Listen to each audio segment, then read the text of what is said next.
Coming up on News 20 at 5, graffiti in Tallahassee is on the rise. Cascade Park is set to open this fall. Internet cafes in Florida may not be at risk. And find out how to keep your infant alive. These stories and more straight ahead. Your evening newscast starts right now.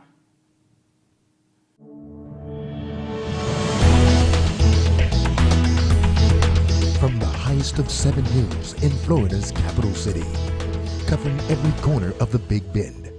This is the award-winning News 20 at 5, live. Good evening. I'm Stephanie Harris, and you're tuned into News 20 at 5. Law enforcement in Tallahassee is working hard to put a stop to graffiti. Some police officers say community members volunteered to paint over graffiti. Our alley is a popular place where artists have unlimited self-expression through graffiti, better known as wall art. Paul Rotowski, a property owner in our alley, encourages artists to express themselves freely. There's some, what I would say, really beautiful graffiti in this area, but those are, for the most part, permission walls. The one behind you, the one behind me, and my studio building is also a permission wall. So I proactively try to get young artists involved. Much of the wall art around the city seems to be interesting, but keeping the city clean is important.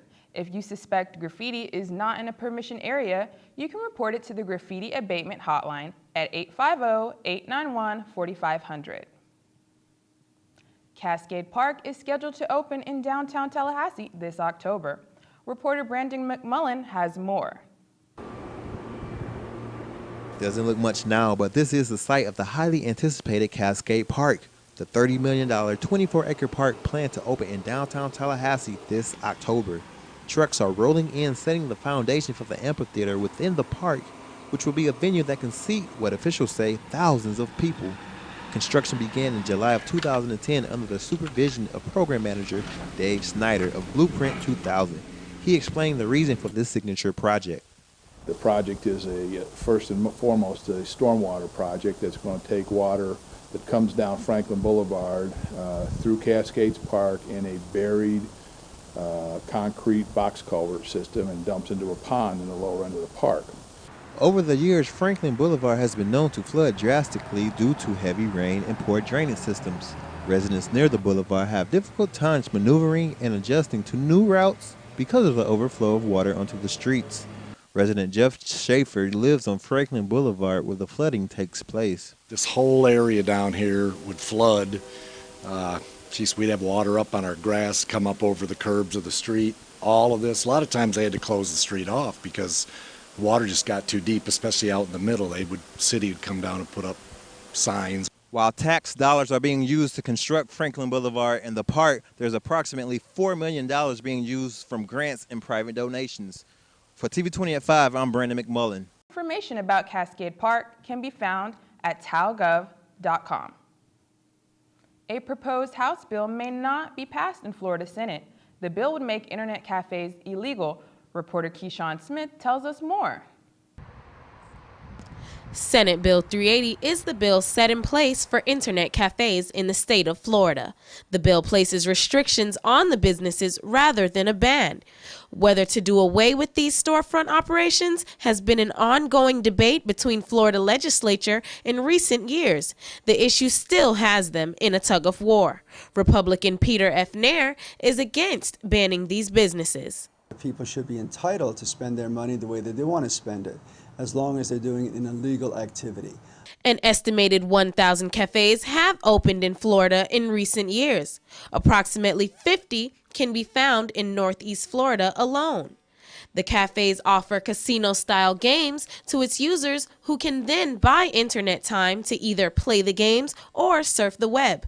The business itself employs up to 13,000 Floridians. Chad Phillips feels no harm is being done by keeping them open. As long as the county ordinances are followed and all the taxes are paid, I don't see a problem with keeping these businesses open. Cafe owners will be made to pay a fee of $100 per machine. This in turn will bring the state $4 million in annual revenue. Though heavy restriction laws have been placed on internet cafes, the decision to ban them in Florida has not yet been finalized. For TV News, this is Kee'Shawn Smith. Thank you for that report, Kee'Shawn. The infant mortality rate has increased since 2005. It was 14.17 per 1,000. Capital Area Healthy Start Coalition informed parents on ways to decrease infant deaths. Actually causes infant mortality is a lack of knowledge. A lot of women are not familiar with folic acid, which is a vitamin B supplement that they should take on a daily basis, whether they're not pregnant or whether they are pregnant. Families and Leon County officials are working together to lower the rate. Thousands of families in the area are affected by the issue. Coming up next on News 20 at 5, find out more about 8-year-old and 10-year-old girls missing in Iowa. Remember when imagination could take us anywhere? It still can.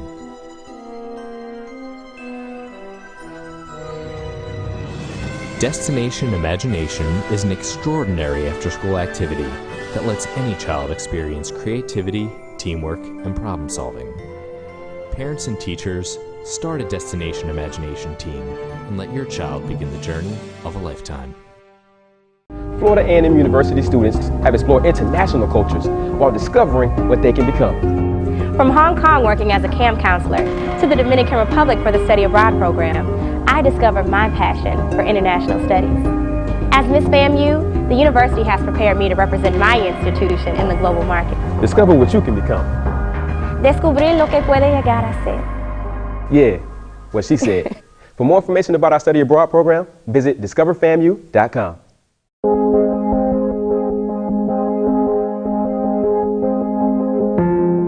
Every day, our brave troops and their families stand up for us.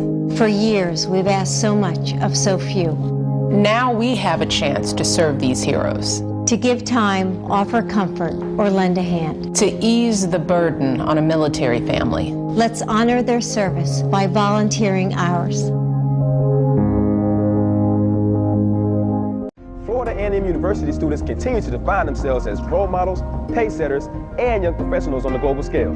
Choosing FAMU has helped me to discover the world. I've had the opportunity to help America's deployed military families by educating their children in Spain, Italy, Germany, Switzerland, France, Austria. So how many stamps do you have in your passport? A lot. For more information about Camp Iverson and our other programs, visit discoverfamu.com. 8-year-old Elizabeth Collins and 10-year-old Lyric Cook were last seen leaving for a bike ride in Evansdale, Iowa on Friday. Hours after the girls were reported missing, their bikes were found at a nearby lake. Almost 1,000 volunteers came out Saturday and Sunday to help with the search. Obviously, we're worried. We are stressed out. We're in lack of sleep.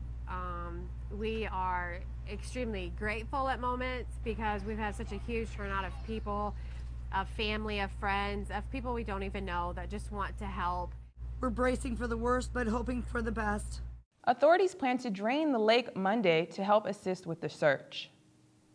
Officials in the state of Florida are making sure that no one voting in the November elections who shouldn't be.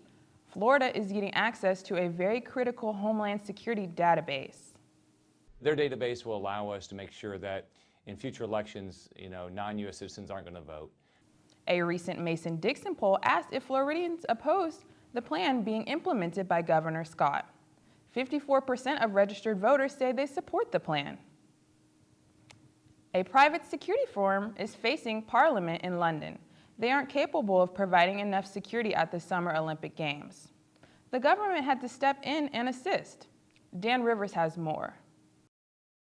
Well, the British Home Secretary has been called to Parliament to answer urgent questions about the failings of this private security firm, G4S, which was supposed to provide some 10,000 guards at various Olympic sites around Britain. Now we know the firm says it cannot provide those guards because of a software malfunction in its computer systems, which means it doesn't know how many guards have been accredited, who's going to turn up where at the right time. Therefore, the government has had to step in at the very last minute to provide 3,500 soldiers and some police as well to bridge the gap. Of course, everyone is asking why on earth it's taken until now, less than 2 weeks before the opening ceremony for these failings to come to light. Theresa May is maintaining her line that she was only made aware of these failings last Wednesday under severe questioning from the opposition Labour Party, who think she may have had an inkling earlier on, but she insists she only knew about this last week. Meanwhile, the chief executive of this firm, G4S, Nick Buckles, will be called before a powerful committee of politicians on Tuesday to explain why the failing has happened and why now, only 10 days before the opening ceremony, are we scrambling to mobilise troops, some of which have just come back from Afghanistan, having to cancel their summer holidays in order to step in and fill the gap. Dan Rivers, CNN, London. People across South Africa and the world are celebrating the 94th birthday of former South African President Nelson Mandela. The anti-apartheid leader is celebrated in many different ways around the country. Schools celebrate in song, and people participate in 67 minutes of community service to honor each year Mandela served his community.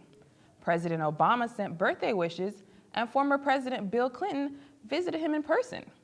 Mandela spent the day with the family at his home. He is no longer seen in public. Stay tuned to find out why one of Hollywood's most famous couples was on Capitol Hill. You're watching News 20 at 5. Florida A&M University students have explored international cultures while discovering what they can become. From Hong Kong working as a camp counselor to the Dominican Republic for the Study Abroad program, I discovered my passion for international studies. As Miss FAMU, the university has prepared me to represent my institution in the global market. Discover what you can become. Descubrir lo que puede llegar a ser. Yeah, what she said. For more information about our Study Abroad program, visit discoverfamu.com.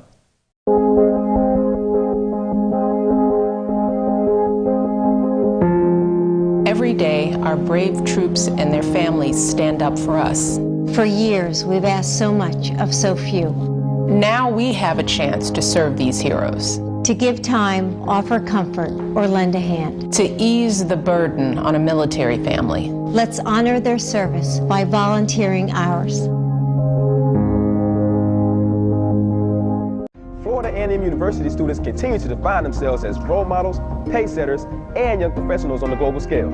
Choosing FAMU has helped me to discover the world. I've had the opportunity to help America's deployed military families by educating their children in Spain, Italy, Germany, Switzerland, France, Austria. So how many stamps do you have in your passport? A lot. For more information about Camp Iverson and our other programs, visit discoverfamu.com. Remember when imagination could take us anywhere? It still can.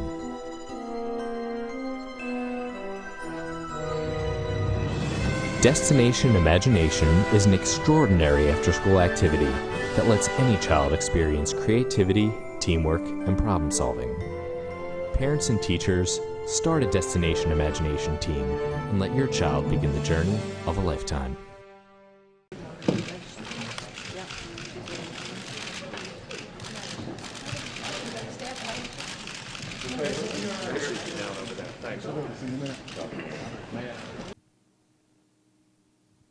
Welcome back. A-list actress Jada Pinkett Smith testified before the Senate Foreign Relations Committee about human trafficking. She was accompanied by her husband Will and daughter Willow. The star said the issue was brought to her attention by her 11-year-old daughter.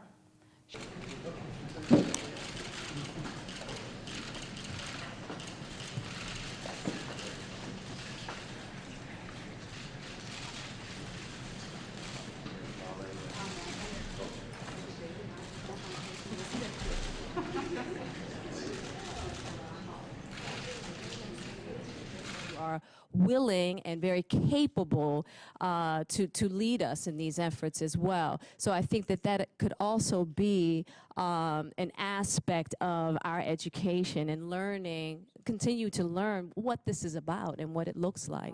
They're hard laws to pass because they cost money. It's great to see stars bringing attention to global issues. That's going to do it for us here at News 20 at 5. Remember to follow us at FAMUTVnews.com or on Twitter at /News20 at 5. Thank you for watching. I'm Stephanie Harris. Good night.